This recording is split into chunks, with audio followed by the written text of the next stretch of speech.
গাছের অবস্থা এরকম একটা হাল আছে, মানে দেখতে পাচ্ছ এখানে পুরো গাছটা শুকনো হয়ে গেছে, ডালগুলো পুরো মরে গেছে। তো এইটা হচ্ছে তুলসী গাছ। তো গাইস আজকে আমি পুরো গাছগুলো পরিষ্কার করব। গাছগুলোর অবস্থা একদমই খারাপ হয়ে গেছে। শুকনো ডালগুলো না ফেললে, শুকনো ডালগুলো থাকলে পরে অনেক বাজে লাগছে গাছটা দেখতে। শুকনো ডালগুলো তার জন্য ফেলতে হবে, এবং শুকনো ডালগুলোর জন্য আর নতুন পাতা গজাচ্ছে না। আর গাছের ডাল তো ছাড়তেই হয়, না তো নতুন পাতা গজায় না, নতুন ডাল হয় না। তার জন্য এই শুকনো ডালগুলোকে ফেলা খুবই দরকার। তো এই জন্য এই ডালগুলোকে আমি ফেলে দিচ্ছি, এবং প্রত্যেকটা গাছই অযত্নর ফলে পুরো নষ্ট হয়ে গেছে। কিছু কিছু গাছে ফুল ফুটতো আগে, এখন সেগুলো হচ্ছে না। যত্ন না নিলে কোনো গাছেই ফল ফুল দেয় না। এটা তো টপের গাছ, তো টপের গাছে একটু যত্ন তো নিতেই হয়। আমার নেওয়া হয়নি অনেক দিন থেকেই, তো অনেক সময় গাছগুলোকে যত্ন করব, তো আমার টাইম হয়ে ওঠেনি, ফলে এইরকম অবস্থা হয়েছে। এখন আমি সমস্ত কিছু পরিষ্কার করব, এবং কেমিক্যাল আর রাসায়নিক সার আমি কখনোই ইউজ করিনি গাছে। দেখো প্রত্যেকটা গাছ, অনেক কটাই টপ রয়েছে, তো প্রত্যেকটা টপের অবস্থা অনেকই খারাপ। টপের গাছগুলোতে আমি খালি সূর্যের আলো, জল এবং মাটি ভালোভাবে দিয়ে রাখি, তার ফলে এই গাছগুলো হয়েছে। তো দেখো প্রত্যেকটা গাছই বেশ বড় বড়। তো এই গাছগুলো অনেকদিন যত্ন না নেওয়ার ফলে এরকম পাতাগুলো শুকিয়ে গেছে এবং ডালগুলো শুকিয়ে গেছে। তো ডালগুলো শুকিয়ে গেলে পরে ডালগুলো ফেলে দিতে হয় ছেটে, আর যদি না কেটে ফেলা হয় তো ওই পাতা বা ওই ডাল থেকে কোনো নতুন পাতা গজায় না, যার ফলে গাছ আরো বেশি খারাপ হতে থাকে। মাটিটাকেও একটু ওপর নিচ করে একটু খুঁটে দিতে হয়, যাতে ওপরের মাটি নিচে, নিচের মাটি উপরে, এরকম টাইপের একটু করতে হয়, মানে খুঁজলে দিতে হয়।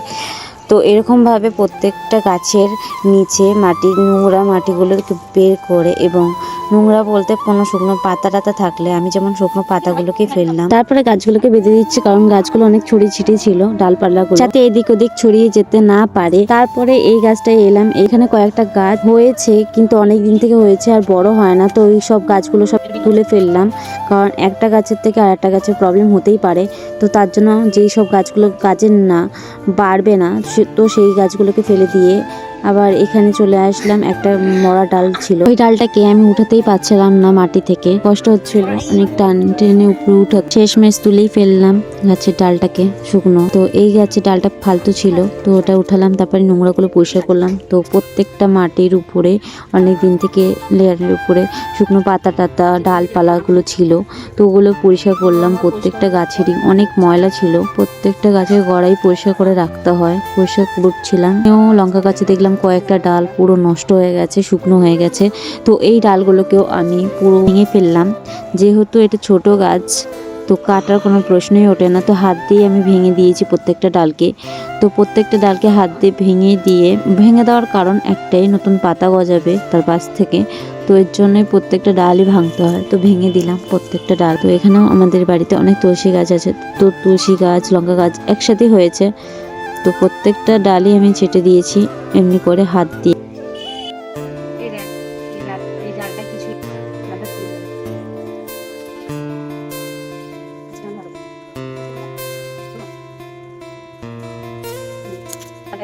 দেখো আমি ডালটাকে কাটছি, তো এইরকম ডাল যদি থাকে প্রত্যেকের বাড়িতে, তো এরকম ডাল থাকলে কেটে দিও, যেহেতু এই ডালগুলোর জন্যই আর গাছ বাড়ে না।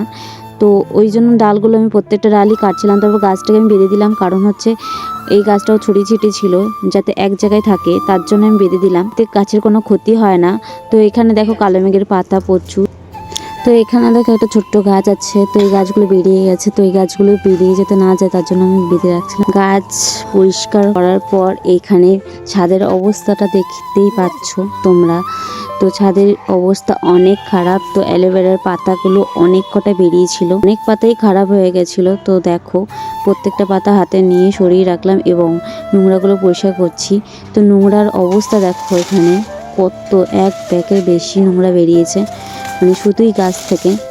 তো তারপর দেখো এখানে আর একটা গাছও পেলাম, এখানে তুলসীর চারাটা শুকিয়ে একদম কাঠ হয়ে গেছে। তুলসীর চারাটাকে না বার করলে হচ্ছিল না, কারণ এটা তুলসীর চারা শুকিয়ে গেলে রাখতে নেই ঘরে, তার মধ্যেও এটা অনেক দিন থেকেই ছিল, তো ওটাও পরিষ্কার করলাম। প্রথমে তো বেরোচ্ছিলই না, অনেক টেনে টেনে বের করার চেষ্টা করছিলাম, তো অনেক কিছু করার চেষ্টা করে বের করার চেষ্টা করছি, তারপর জল দিয়ে আমি টেনে বের করেছি।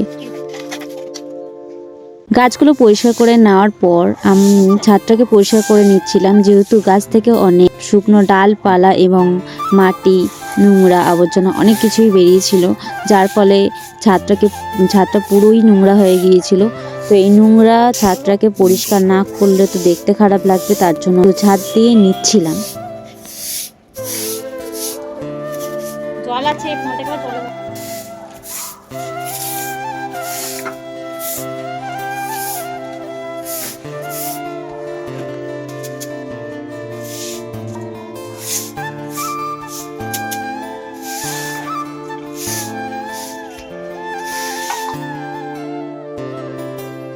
পরিষ্কার করে নেওয়ার পর গাছের এটা ফাইনাল লুকস। তো গাছটা কেমন লাগছে তোমরা কমেন্টে অবশ্যই জানিও।